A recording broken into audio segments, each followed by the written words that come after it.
Il y a un avant et un après 11 septembre 2001. L'intervention militaire en Afghanistan, lieu de refuge des commanditaires des attentats de New York et de Washington, a été approuvée par une majorité de musulmans, à qui le djihad international prôné par Al-Qaïda faisait peur autant qu'aux Occidentaux. La guerre contre le terrorisme, à proprement parler, visait l'Afghanistan des talibans qui avait donné refuge à Ben Laden et toute la nébuleuse d'Al-Qaïda. Or, sur le plan militaire, l'opération de 2001 a été un succès dans sa partie élimination des talibans, mais ça a été un échec complet pour ce qui est d'Al-Qaïda, puisque l'ensemble quasiment d'Al-Qaïda, dirigeants et petites mains, sont allés se réfugier dans les zones tribales pakistanaises, probablement avec la bienveillance des services secrets pakistanais. Et à partir de là, le problème du terrorisme radical est resté entier. Les États-Unis, ne pouvant pas le pourchasser, parce qu'ils n'en avaient pas les moyens intellectuels et militaires, ont choisi de se déporter sur l'Irak, et à partir de ce moment-là, les choses ont été beaucoup plus complexes. 2 ans après l'Afghanistan, l'intervention en Irak, justifiée par l'administration Bush par un des plus grands mensonges de l'histoire, focalise de nouveau le ressentiment des arabo-musulmans. Un ressentiment que Ben Laden et al-Zawahiri ne manquent pas d'exploiter pour mobiliser des djihadistes venus du monde entier. Les Américains renversent le sanguinaire Saddam Hussein, mais ils mettent l'Irak à feu et à sang, sans réussir pour autant à imposer une réelle démocratie. La démocratisation qui devait avoir lieu d'abord en Irak, après l'invasion, devait essaimer dans l'ensemble de la région et à la fois faire tomber l'Iran des mollahs par contagion démocratique, mais aussi conduire à des bouleversements majeurs chez des alliés des États-Unis traditionnels comme l'Égypte et l'Arabie saoudite. Ça n'est pas advenu, puisqu'il n'y a pas eu d'accouchement démocratique en Irak à cause de la guerre civile qui n'était pas du tout prévue. Samedi dernier, dans une mosquée de Falloujah, ces militaires américains reviennent sur les lieux d'un assaut qui a fait la veille une dizaine de morts parmi les rebelles. Il y a aussi eu des blessés. C'est en tout cas ce que confirme l'un des soldats américains que l'on entend distinctement. Il y a des blessés, ils n'ont pas encore été récupérés. Le caméraman se rapproche de 2 premiers corps. Il s'y attarde alors que s'engage une conversation entre 2 soldats américains. Il fait semblant d'être mort. Il respire, il fait semblant d'être mort.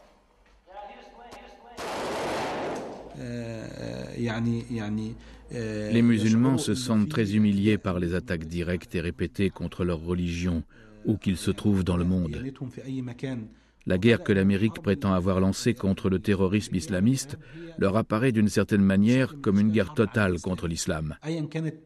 Cette politique erronée ne fait que renforcer le radicalisme et l'audience des mouvements islamistes qui prônent la haine de l'Occident. Lors des récents événements dramatiques de Falloujah en Irak, la position des mouvements musulmans traditionnels était, de mon point de vue, très rationnelle et relativement modérée. L'effet néfaste de ces débordements et de ces provocations finira par étouffer toute voix modérée ou rationnelle au sein de l'islam, comme si l'administration américaine voulait forcer les sociétés musulmanes à s'aligner derrière la politique nihiliste d'Oussama Ben Laden. L'intervention des États-Unis en Irak réveille une vieille rivalité entre les sunnites et les chiites majoritaires. Une guerre civile s'ajoute à une guerre contre l'occupant américain. Al-Qaïda, organisation sunnite, orchestre une solidarité sunnite. Des milliers de jeunes d'Arabie saoudite, pays sunnites voisins, traversent la frontière pour faire le djihad et répondent ainsi à une fatwa émise par des dignitaires religieux du pays.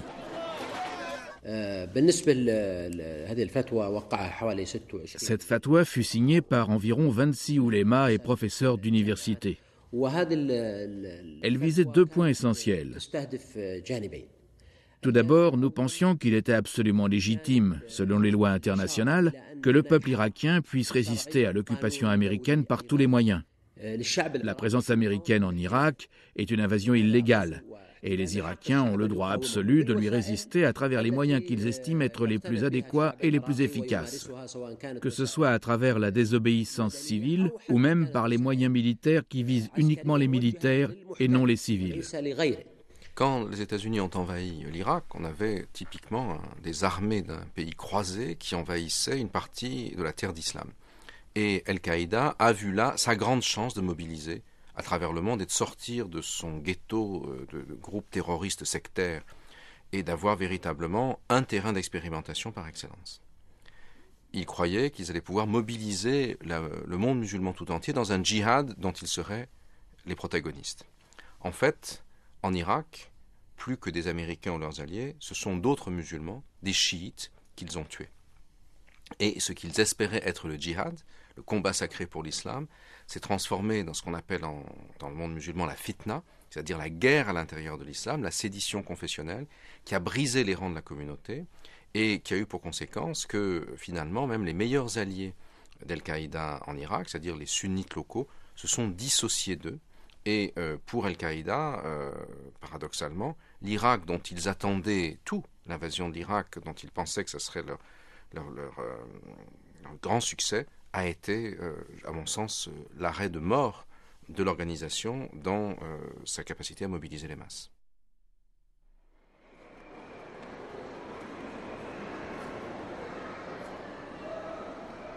La mondialisation met à la portée des Saoudiens aisés une modernité matérielle qui n'a rien à envier à celle que l'on trouve en Europe ou aux États-Unis.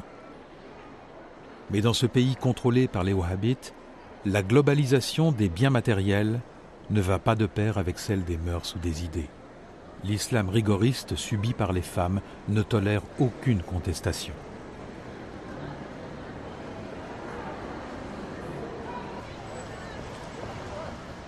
En Arabie saoudite comme dans d'autres pays musulmans, toute interprétation de l'islam officiel est interdite. Et les musulmans qui osent proposer une autre lecture du Coran le font souvent au péril de leur vie. Vous prenez par exemple une règle, je dirais, affreuse, barbare, selon laquelle il faut lapider l'auteur d'adultère. C'est effectivement affreux. Tuer, lancer des pierres sur un délinquant, entre guillemets, jusqu'à sa mort, on ne peut plus barbare. Eh bien, cette règle n'existe pas dans le Coran. Ces idées libérales valent au Tunisien Mohamed Charfi des prêches accusateurs de la part des conservateurs religieux de son pays. C'est dans la plus importante mosquée de Tunisie, à Kairouan, qu'un imam fonctionnaire de l'État, du haut de sa chaire, un jour de prière, lance un appel à la haine contre celui qui est désigné comme un ennemi de l'islam. فقدم لهم هذه الهدية يشوه الإسلام المسلمون أغبياء المسلمون على باطل المسلمون حتى الحروب التي شنوها إنما كانوا فيها ظالمين اللهم يا ربنا إننا لا نسبه ولا نلعنه ولا ندعو الناس لقتله كما فعل الخميني في سلمان رشدي وإنما أنت قلت وقولك الحق الله ولي المؤمنين اللهم أنت ولينا إننا نشكوه إليك فإن شئت عجلت عقابه في هذه الدنيا عجلت وإن شئت أخرته إلى يوم القيامة أخرت وإن شئت جمعت له بين الدنيا والآخرة جمعت.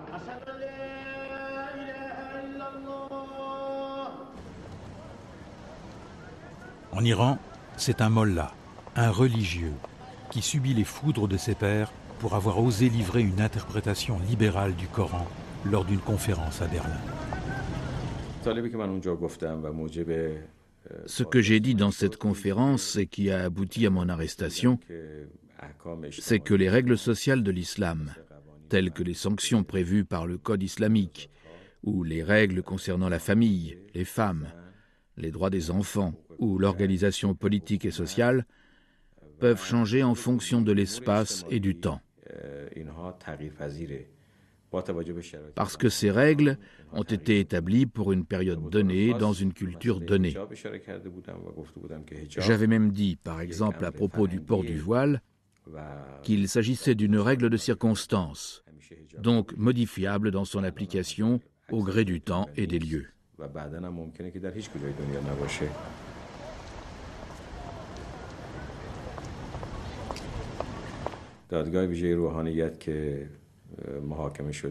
J'ai été jugé par un tribunal pour religieux après la conférence de Berlin. Quand je suis rentré au pays, j'ai été arrêté et j'ai été condamné à la peine capitale. Par la suite, cette peine a été commuée en 7 années de prison.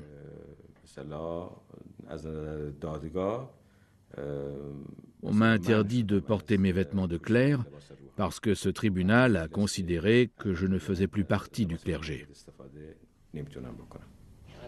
Au Caire, Gamal al-Banna continue de s'opposer aux héritiers de l'idéologie de son frère Hassan, le fondateur des frères musulmans. Isolé, dénigré par les dignitaires religieux du pays, il lance ses dernières forces dans la promotion d'une réforme de l'islam pour l'adapter au XXIe siècle. Je crois que l'islam d'aujourd'hui se trouve devant un grand dilemme.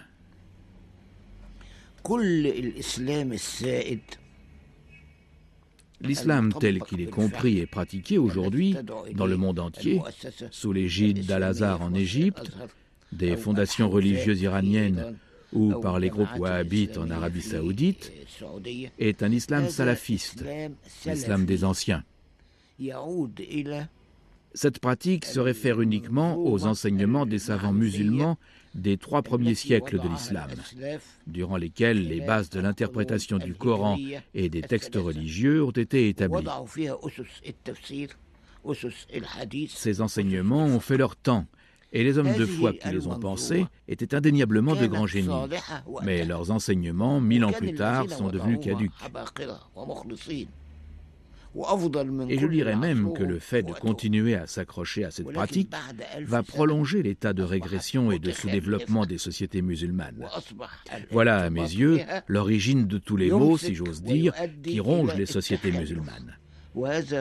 C'est comme si tous les musulmans du monde vivaient aujourd'hui au rythme de la vie telle qu'elle se déroulait il y a 10 siècles et non au rythme de notre époque. À mes yeux, c'est une bêtise absolue, de la bêtise sacrée, si vous voulez.